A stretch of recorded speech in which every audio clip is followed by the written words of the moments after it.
Halo semuanya, selamat datang di channel yang tidak layak untuk dihina ini. Terima kasih banyak buat yang udah mendukung channel ini, dan buat yang baru mampir, jangan lupa klik tombol subscribe-nya ya. Sebelum kita mulai, atur posisi santainya, bakar rokoknya, seruput kopinya, dan mari kita berhayal.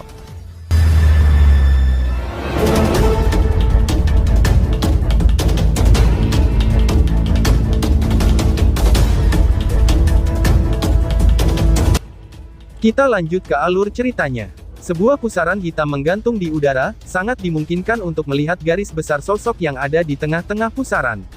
Benang cahaya hitam terus-menerus menyusut di dalam tubuhnya, seolah-olah mereka sedang memperbaiki sesuatu. Di tengah proses pemulihan ini, riak yang semakin kuat segera menyebar. Lindong diam-diam duduk agak jauh dari pusaran tersebut. Matanya yang sedikit lebih rendah, sesekali menyapu ke arah pusaran dengan sedikit keingintahuannya. The Sky Devouring Course telah ada di dalam pusaran tersebut selama 8 hari. Selama 8 hari ini, roh leluhur rubah ekor 9 telah meminjam kekuatan simbol ancestral untuk secara bertahap memulihkan Sky Devouring Course dan meninggalkan keadaan yang sebelumnya telah rusak. Meskipun tidak bisa pulih sepenuhnya, itu jelas jauh lebih kuat dari sebelumnya. Leluhur, apakah kamu baik-baik saja? Tanya Lindong. Mata Lindong bergeser dari pusaran dan melihat sosok cahaya di depannya. Tubuh roh leluhur ekor rubah 9 yang awalnya nampak ilusi, sekarang menjadi sedikit pudar. Roh leluhur rubah ekor 9 hanya tersenyum setelah mendengar ini. Namun, matanya tetap tertuju pada pusaran ketika dia menjawabnya. Aku hanyalah tubuh spiritual, dan pada akhirnya aku juga akan menghilang. Membantu kamu sedikit sebelum aku menghilang, adalah bentuk pembayaran atas kebaikan kamu terhadap suku ekor 9 aku, jawab roh leluhur rubah ekor 9. Pada titik ini, matanya tiba-tiba saja terfokus ketika dia dengan lembut berkata. Ini hampir-hampir selesai, ucapnya. Saat kata-katanya memudar, Lindong bisa merasakan riak yang sangat kuat tiba-tiba meletus dari pusaran hitam saat cahaya hitam meluap. Akhirnya, itu berubah menjadi simbol pusaran hitam yang kuno. Sosok yang sepenuhnya seperti tinta hitam pekat, tidak bergerak sedikit pun di bawah simbol. Tubuh Sky Devouring Course saat ini ditutupi oleh ukiran berbagai simbol kuno yang tidak jelas. Meskipun masih tampak rapuh seperti sebelumnya, Lindong jelas bisa merasakan kekuatan mengejutkan yang terkandung di dalam tubuh mayat Sky Devouring tersebut. Mayat Sky Devouring saat ini harusnya sudah bisa menandingi ahli tahap kematian mendalam yang sempurna. Dengan sifat melahapnya yang unik, ia bahkan harus dapat menerima serangan dari seorang ahli panggung samsara. Tentu saja, menggunakannya untuk mengalahkan ahli panggung samsara akan agak sulit. Roh leluhur rubah ekor 9 menatap Sky Devouring Course. Dia nampaknya sedikit tidak senang, sehubungan dengan tingkat pemulihan yang dilakukannya ini. Namun, tidak ada yang bisa dia lakukan untuk itu. Jika dia berada di puncaknya, itu agak mungkin untuk memperbaikinya ke titik di mana kekuatan defensif dan ofensifnya sebanding dengan ahli tahap reinkarnasi, tapi sayangnya. Sepertinya itu sudah cukup, pikir Lindong. Lindong segera tersenyum. Kekuatan Sky Devouring Course akan menjadi salah satu pertahanannya. Dengan hal ini yang menjaganya, dia akan jauh lebih aman saat menjelajahi wilayah iblis. Lindong segera berdiri. Dengan lambaian lengan bajunya, dia menyimpan Sky Devouring Course. Simbol leluhur yang melahap juga berubah menjadi sinar cahaya hitam yang memasuki kepalanya. Segera setelah itu, dia mengangkat kepalanya untuk melihat kolam tulang besar di udara yang dipenuhi dengan energi merah kental. Lindong tidak bisa bertindak lebih jauh, karena dia hanya menemani Sin King untuk masuk. Jika bukan karena dia bisa merasakan, bahwa memang ada sesuatu yang sedang terjadi di dalam sana, dia akan khawatir tentang apakah sesuatu telah terjadi pada gadis kecil ini. Leluhur, berapa lama lagi Sin King akan menerima warisan ini? Tanya Lindong. Ini tidak lama kok, hanya beberapa tahun saja, jawab roh leluhur rubah ekor 9. Lindong secara tak berdaya menggelengkan kepalanya, saat menanggapi jawaban yang agak tidak pasti ini. Sepertinya tidak ada cara untuk mengetahui dengan jelas, kapan sebenarnya dia akan dapat bertemu Sin King lagi. Pada saat itu, kemungkinan banyak hal akan berubah, pikir Lindong. Leluhur, karena semuanya telah diselesaikan, tidak perlu bagiku untuk tetap di sini lagi. Setelah aku pergi, aku akan memberitahu suku ekor 9 untuk melakukan seperti yang kamu perintahkan, ucap Lindong. Hahaha, baiklah. Dalam hal ini, aku ucapkan terima kasih banyak ya anak muda, roh leluhur rubah ekor 9 dengan lembut tersenyum dan menjawabnya. Lindong tersenyum. Dia sekali lagi melirik kolam tulang besar yang berada di langit, sebelum dia menangkupkan tangannya dan membungkuk dengan hormat ke arah roh leluhur rubah ekor 9. Tanpa ragu-ragu lagu, dia berbalik dan meninggalkan mereka berdua. Dalam beberapa kilasan, dia sudah memasuki pusaran spasial dan menghilang. Roh leluhur rubah ekor 9 menyaksikan Lindong menghilang. Segera setelah itu, dia menghela nafas panjang. Suaranya yang bergumam perlahan bergema di seluruh dunia. Aku sangat berharap padamu, bahwa kamu akan mendapatkan warisannya. Meskipun itu bukan tugas yang mudah, gumam roh leluhur rubah ekor 9. Jauh di dalam desa ekor 9, berada di daerah di sekitar altar dalam reruntuhan sudah ditempati oleh anggota dari suku ekor 9. Mereka semua duduk di tanah dengan khusyuk. Namun, ruang yang luas ini tidak memiliki kebisingan. Mata semua orang terpaku erat pada pintu merah darah di atas altar. Tak satu pun dari mereka yang beristirahat selama 8 hari sejak Lindong dan Sin King memasuki pintu itu. Mereka ingin menunggu di sini untuk berita terakhir. Itu adalah berita yang akan menentukan nasib suku ekor 9 mereka. Dengan berjalannya waktu setiap harinya, aura keputusasaan yang samar dan diam-diam telah menyebar di dalam area. Keaktifan di mata banyak anggota suku ekor 9 juga secara bertahap menghilang. Mamah muda Sin yang duduk paling dekat dengan altar, dan kedua tangannya diletakkan bersama. Kelelahan secara samar-samar terlihat di matanya. Namun, dia tidak menunjukkan tanda-tanda untuk beristirahat. Dia juga mendeteksi suasana keputusasaan yang perlahan-lahan menyebar. Namun, dia secara tidak berdaya, tidak ingin untuk menghentikannya.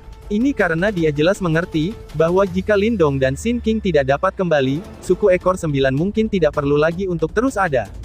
Biarkan mereka membawa kemuliaan di masa lalu dari suku ekor 9 dan menghilang dari dunia ini, pikir mamah muda Sin. Kesedihan terungkap di mamah muda bibi Sin ketika dia memikirkan hal ini. Namun, sebelum kepedihan dan kesedihan ini menyebar, ekspresinya tiba-tiba berubah. Dia dengan berat hati mengangkat kepalanya, hanya untuk melihat riak yang muncul di pintu merah darah yang benar-benar tenang selama 8 hari terakhir. Keributan muncul di dalam reruntuhan. Semua orang mengangkat kepala mereka dengan sangat cemas ketika mereka melihat pintu yang beriak. Cahaya darah melintas dan sesosok muda akhirnya perlahan-lahan berjalan keluar, sebelum muncul dalam pandangan mereka. Ini adalah Tuan Lindong, ucap seseorang. Lindong berdiri di atas altar, dan mengamati semua anggota suku ekor 9 di sekitarnya. Mata mereka dipenuhi dengan antisipasi dan harapan. Mamah muda Sin, ucap Lindong. Lindong menatap mamah muda yang cantik di depan altar. Dia dengan lembut tersenyum di bawah matanya yang tak tertandingi cemasnya, saat suaranya bergema di reruntuhan. Selamat, ada harapan bagi suku ekor 9 untuk bangkit kembali, ucap Lindong. Suara Lindong seperti langit yang menopang laut. Itu langsung menghancurkan suasana tegang di tempat ini. Namun, tidak ada suara sorakan kegembiraan. Anggota suku ekor 9 hanya menutup mulut mereka dengan erat, sementara air mata emosional bergulir di wajah mereka. Beberapa kegelisahan yang ditekan sejak lama, akhirnya muncul. Lindong menyaksikan adegan ini dan mendesah pelan. Kemungkinan suku ekor 9 memiliki waktu yang agak sulit selama bertahun-tahun. Ketika sebuah suku yang dulunya mulia, kejayaannya yang sebelumnya malah secara perlahan-lahan mencekik mereka. Lindong tidak mengatakan apa-apa lagi. Dia hanya duduk di depan altar dan menatap cakrawala yang jauh. Beberapa saat kemudian, mamah muda Sin berjalan ke arahnya dengan mata merah berkaca-kaca. Dia tersenyum padanya sebelum menjelaskan secara rinci, apa yang sebenarnya terjadi di dalam aula jiwa ancestral. Tuan Lindong, kamu adalah seorang dermawan dari suku ekor 9. Jika suku ekor 9 kami dapat bangkit kembali di masa depan, kami akan mengikuti di belakang untuk membalas kebaikan yang besar ini. Ucap mamah muda Sin. Mamah muda Sin sudah berlutut ketika kata-kata terakhir Lindong diucapkan, para anggota dari suku ekor 9 di belakangnya juga ikut berlutut. Ada rasa terima kasih yang tulus di mata mereka. Mereka jelas menyadari, bahwa jika bukan karena Lindong telah campur tangan, suku ekor 9 mereka akan kehilangan pada kesempatan terakhir mereka yang tersisa. Setelah itu, mereka hanya bisa jatuh ke bawah dunia binatang iblis dan diintimidasi, dan terus dihina oleh yang lainnya. Lindong hanya bisa tertawa pahit saat melihat ini. Mamah muda Sin, kamu harus mengaktifkan formasi yang disebutkan sesegera mungkin. Sudah waktunya bagi suku ekor 9 kam untuk berubah, ucap Lindong. Mamah muda Sin berdiri dan menyeka air mata yang membekas di wajahnya. Segera setelah itu, dia mengangguk. Semua anggota suku, kami akan segera menutup desa dan menyiapkan formasi. Teriak mamah muda Sin. Siap, jawab seluruh anggota. Semua anggota suku ekor 9 menjawab dengan keras. Keaktifan dan kepercayaan diri sekali lagi secara bertahap kembali dari suara mereka. Lindong berdiri di atas altar. Dia melihat desa yang sekarang ramai dan tersenyum. Suku ekor 9 seharusnya mendapatkan kembali sejumlah besar kejayaan kuno ketika mereka bertemu lagi. Mungkin sulit bagi mereka untuk mengejar 4 klan besar. Namun, mereka jelas akan memiliki potensi tanpa akhir setelah dibebaskan, pikir Lindong. Butuh 1 minggu penuh untuk mempersiapkan pembentukan formasi suku ekor 9. Selama periode waktu ini, Lindong tetap di desa untuk menghadapi situasi yang tidak terduga. Namun, dia merasa lega karena tidak ada masalah sama sekali. Persiapan untuk formasi selesai sesuai jadwal. Tangan Lindong ada di belakang punggungnya saat dia berdiri di pohon besar di pusat desa. Dia mengangkat kepalanya dan memandangi formasi cahaya besar yang menutupi seluruh gunung. Dia bisa mendeteksi riak kuno di dalam formasi cahaya. Tuan Lindong, formasi penyembunyian langit ekor 9 telah berhasil disiapkan. Gunung ini akan disembunyikan dari dunia setelah diaktifkan. Mereka yang di luar tidak bisa masuk, dan KM yang di dalam tidak akan bisa pergi keluar, ucap Mamah Muda Sin sambil memperhatikan semua ini dari bawah pohon besar dengan senang, ketika dia mengangkat kepalanya dan berkata. Sejak masalah aula jiwa leluhur, bahkan dia sudah mulai menyapa Lindong dengan cara seperti itu. Lindong tidak terbiasa dengan ini, tetapi tidak ada yang bisa dia lakukan tentang itu. Banyak wanita muda dari suku ekor 9 berkerumun di sekitar Mamah Muda Sin. Mereka menatap Lindong dengan mata yang berisi rasa hormat yang tidak bisa disembunyikan. Para anggota suku ekor 9 yang lebih jauh, yang sedang sibuk menstabilkan formasi, dan kadang-kadang mereka sesekali akan melihat ke belakang. Mata mereka dipenuhi dengan rasa terima kasih dan rasa hormat. Kalau begitu, aku juga harus pergi, ucap Lindong. Lindong menunduk dan tersenyum pada semua orang. Setelah itu, dia menunjuk ke arah tanah yang sangat jauh. Debu kuning naik ke langit saat semburan hitam melonjak. Itu adalah Tiger Devouring Army, Little Flame. Mamah Muda Sin dan yang lainnya mengungkapkan keengganan di mata mereka setelah mendengar ini. Semua orang, seluruh wilayah iblis akan terguncang saat kalian muncul di dunia ini pada waktu berikutnya. Pada saat itu, kalian semua tidak akan lagi menjadi lemah. Kemuliaan pada zaman kuno sekali lagi akan diciptakan oleh kalian semua. Aku benar-benar menantikan reuni ini di masa depan, ucap Lindong. Lindong berdiri di puncak pohon dan menangkupkan kedua tangannya ke arah seluruh suku ekor 9. Setelah itu, dia melepaskan tawa yang jelas dan hangat. Tubuhnya bergerak dan berubah menjadi sosok ringan yang keluar dari desa ekor 9. Selamat tinggal Tuan, ucap semua anggota suku ekor 9. Kelompok besar anggota suku ekor 9 yang dipimpin oleh Mamah Muda Sin saat mereka membungkuk ke arahnya dari belakang. Suara hormat mereka terus bergema di gunung saat Lindong menghilang ke kejauhan.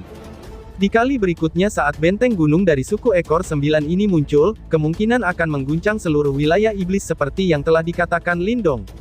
Lindong berdiri di luar desa ekor 9 dan menatap ke kejauhan. Tanah berguncang ketika semburan hitam melonjak sambil disertai aura mengerikan yang meluap-luap. Itu seperti binatang buas kuno yang menunjukkan kekuatan luar biasa.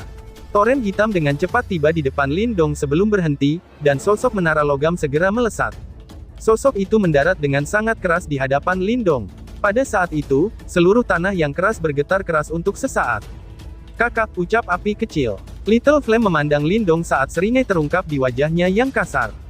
Lindong tersenyum, tetapi tidak mengatakan apapun yang tidak perlu. Ayo pergi, ucap Lindong.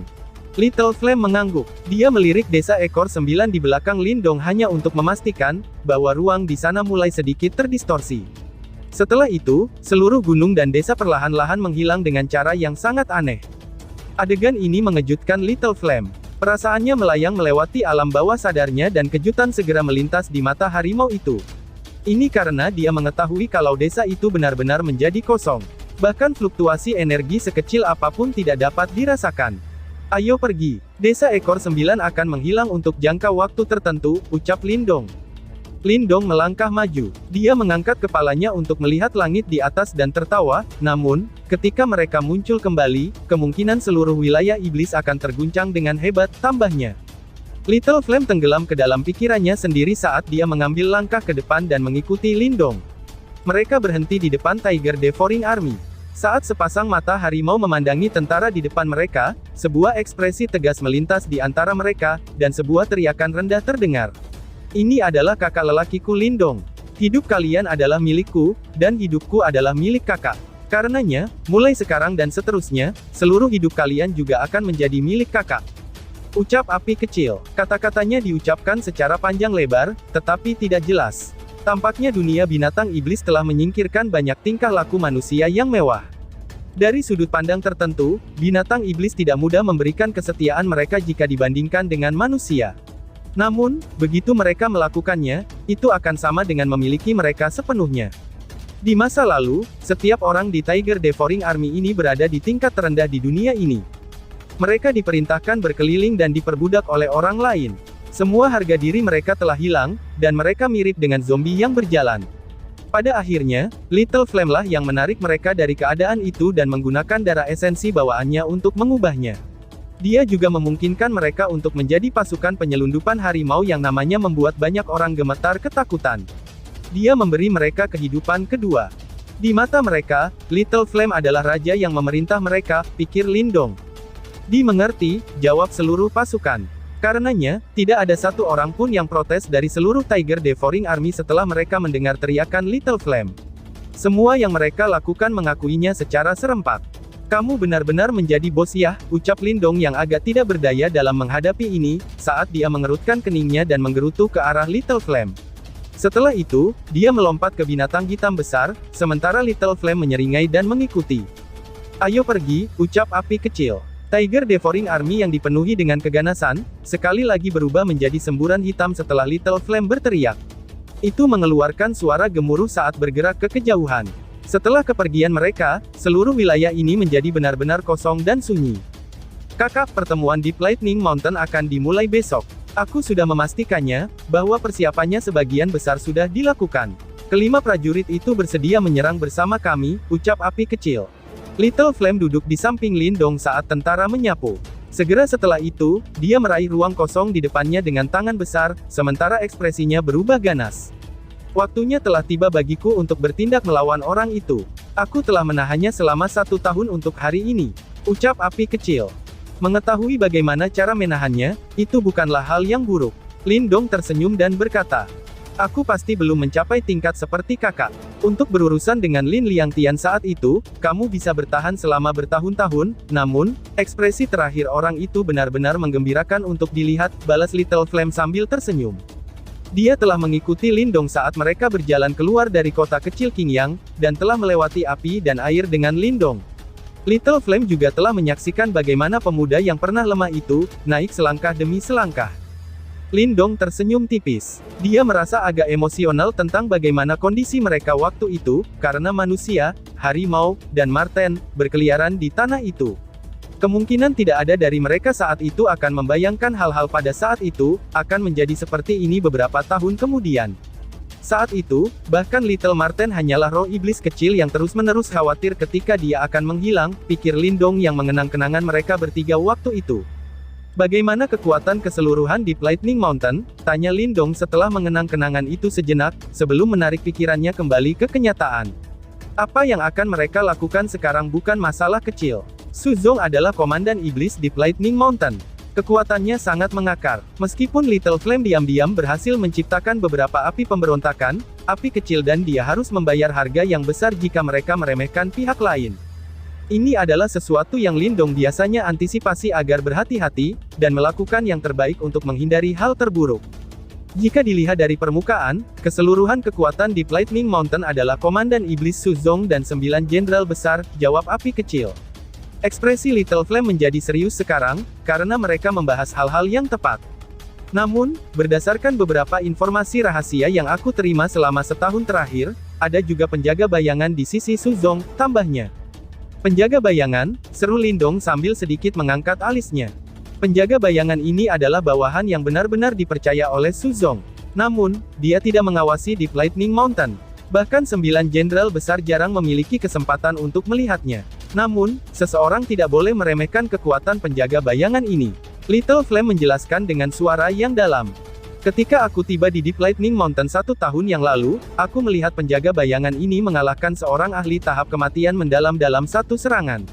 Berdasarkan spekulasi aku, bahkan jika penjaga bayangan itu tidak bisa dibandingkan dengan Su Zong, kemungkinannya bahwa ia juga telah melangkah ke tahap kematian mendalam tingkat akhir, tambah api kecil. Mata Lindong menyipit sedikit. Sepertinya Deep Lightning Mountain ini memang cukup kuat. Kemungkinan jika dia tidak menemukan Little Flame kali ini, rencana api kecil hanya akan memiliki peluang 50% untuk berhasil. Namun, ini cocok dengan karakter Little Flame dalam mencari keuntungan besar dari situasi berbahaya, ucap Lindong. Aku awalnya juga cukup khawatir tentang ini. Namun, karena kakak bergabung dengan kami, tidak perlu lagi khawatir tentang penjaga bayangan itu. Adapun yang lainnya, kita harus memiliki peluang bagus untuk menang selama 5 prajurit itu tidak memunggungi kita, ucap api kecil. Little Flame berhenti sebelum dia melanjutkan. Tentu saja, kuncinya ada di Suzong, orang itu hanya satu langkah lagi untuk melangkah ke panggung samsara, ucap api kecil. Lindong mengangguk. Jika Suzong benar-benar maju ke tahap samsara, kesulitan rencana mereka akan bertambah berkali-kali lipat. Pada saat itu, kemungkinan kelima pejuang itu tidak memiliki keberanian untuk memberontak, pikir Lindong. Kita akan melihat apa yang akan terjadi besok, ucap Lindong. Dia benar-benar ingin melihat berapa banyak trik dari Komandan Iblis Deep Lightning Mountain Inn miliki di lengan bajunya. Ya kakak, mari kita bergegas ke suatu tempat terdekat dengan Deep Lightning Mountain. Kita akan bertemu 5 jenderal besar di sana. Pada saat itu, kita akan melihat apakah kakak laki-laki dapat menghapus segel hantu gelap yang ada dalam di tubuh mereka juga. Mereka tidak akan berani bertarung melawan Suzong, jika sek ini masih ada dalam tubuh mereka. Kata Little Flame. Lindong mengangguk. Dia mengangkat kepalanya dan memandang ke kejauhan. Ada keinginannya untuk melihat seberapa kuat orang yang disebut Komandan Iblis Inn, jika dibandingkan dengan Yimo. Setengah hari kemudian, pasukan yang berlari kencang seperti badai gurun pasir ini tiba-tiba mengurangi kecepatannya. Bentangan tenda terus-menerus terhampar di depan mereka, sementara semua jenis suara melonjak ke arah langit. Lindong samar-samar bisa melihat garis besar gunung yang tampaknya membentang tanpa henti, sementara aura ganas bertiup dari jauh. Ini harusnya Deep Lightning Mountain. Rupanya sudah ada banyak unit yang berkumpul di perkemahan ini. Oleh karena itu, keributan terjadi di perkemahan ketika tentara Devouring Tiger muncul, disertai dengan aura ganas yang mengerikan. Banyak mata yang agak ketakutan saat melihat ke atas. Dalam sekejap, seluruh perkemahan menjadi jauh lebih tenang. Tampaknya, pasukan Devouring Tiger tidak hanya menakuti faksi lain, tetapi bahkan mereka yang berasal dari faksi yang sama tidak berani memprovokasi mereka. Tiger Devouring Army benar-benar mengabaikan tatapan ketakutan itu, dan dengan biadab menerjang masuk. Setelah itu, mereka menduduki tempat terbaik di perkemahan sambil menyebabkan kekacauan total. Little Flame menginstruksikan Tiger Devouring Army untuk mendirikan kemah. Setelah malam mendekat, dia diam-diam memimpin Lindong keluar dari camp dan bergegas ke hutan lebat yang ada di belakang camp. Mereka berdua melakukan perjalanan melalui hutan. Beberapa menit kemudian, tubuh mereka perlahan-lahan melambat. Ada api unggun yang muncul di samping tebing di depan mereka, dan ada kemungkinan secara samar-samar melihat sepasang sosok yang kokoh dan kekar. Hahaha, Jenderal Yan, kamu sekali lagi menjadi orang yang terakhir tiba. Ucap seseorang. Lindong dan api kecil bergegas keluar dari hutan, dan mendarat di samping tebing. Setelah itu, tawa yang agak kasar dan arogan terdengar. Lindong mengangkat pandangannya dan melihat ke atas, hanya untuk melihat 5 orang berdiri di samping api unggun. Tubuh mereka tinggi dan kekar. Bekas luka menyilang menutupi lengan mereka, sementara mata mereka berkedip dengan cahaya yang tidak menyenangkan. Semua aura mereka sangat ganas, dan itu sudah jelas, bahwa mereka bukan orang biasa. Little Flame melirik mereka berlima. Setelah itu, dia membalikkan tubuhnya dan menunjuk ke arah Lindong. Ini kakak laki-laki aku, Lindong, ucap api kecil. Lindong bisa merasakan bahwa 5 jenderal besar itu terpana ketika suara Little Flame terdengar segera setelah itu, mereka memandangnya dengan cara yang tidak masuk akal. Salah satu dari mereka tanpa sadar menyeringai dan tertawa.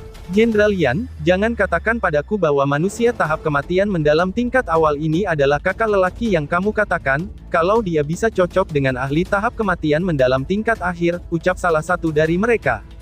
Jenderal Yan, kamu harus tahu bagaimana risikonya besok. Oleh karena itu, masalah ini bukan lelucon.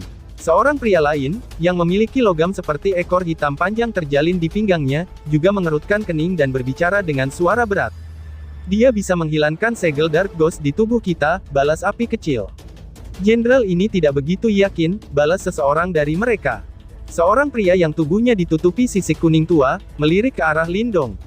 Dia agak pemarah. Segera, dia berdiri dan berbicara dengan suara marah. Kamu meminta kami untuk mempertaruhkan hidup kami dengan orang seperti ini, aku tidak akan melakukannya. Sepertinya rencana besok bisa dibatalkan. Ucap seseorang dari mereka. Dia mengayunkan tangannya setelah berbicara dan hendak berbalik, dan pergi ketika dia melihat bahwa sosok kurus sudah muncul di depannya. Setelah itu, dia melihat manusia muda di depan matanya tersenyum padanya, cahaya hijau yang gemerlapan disertai dengan auman naga tiba-tiba bergema di atas gunung. "Kamu," ucap orang yang hendak pergi tersebut. Cahaya hijau meledak di mata pria itu, ketika tatapan tak menyenangkan tiba-tiba berkedip di wajahnya. Kakinya menapak dengan keras ke tanah, dan tanah itu pun langsung hancur. Daya Yuan langsung berubah menjadi lapisan baju besi berwarna kuning tua di depannya dengan kecepatan yang mengejutkan. Tanda-tanda aneh berkedip-kedip di baju besi kuning tersebut, dan mengisinya dengan semacam ketangguhan yang tidak bisa dihancurkan. Ketika baju besi kuning terbentuk, cahaya hijau melilit tangannya saat terbang ke depan. Bang! Suara teredam segera menyebar. Setelah itu, mata dari 4 orang lainnya menyusut ketika mereka melihat perisai baju besi kuning, yang bahkan bisa memblokir kekuatan seorang ahli tahap kematian mendalam tingkat akhir, itu langsung runtuh pada saat ini. Tinju lemah sudah menembus ketika baju besi kuning itu hancur, dan tinjunya mendarat di dada pria itu dengan telak. Riak energi yang terlihat oleh mata telanjang menyebar keluar, sementara sosok itu terbang mundur seperti bola meriam, sosok itu bergesekan dengan tanah, dan menciptakan lubang di tanah sepanjang 300 kaki sebelum dengan kejam menabrak tembok gunung. Batu-batu yang hancur berterbangan, dan seluruh menjadi tempat berantakan total. Pada saat ini, pemuda di samping api unggun itu akhirnya tersenyum sedikit dan mengangkat kepalanya. Dia memandang keempat jenderal yang terpana dan tak bisa berkata-kata. "Sekarang, apakah kamu masih ragu?" tanya Lindong, dan tiba-tiba saja bersambung. Sekian dan terima kasih banyak.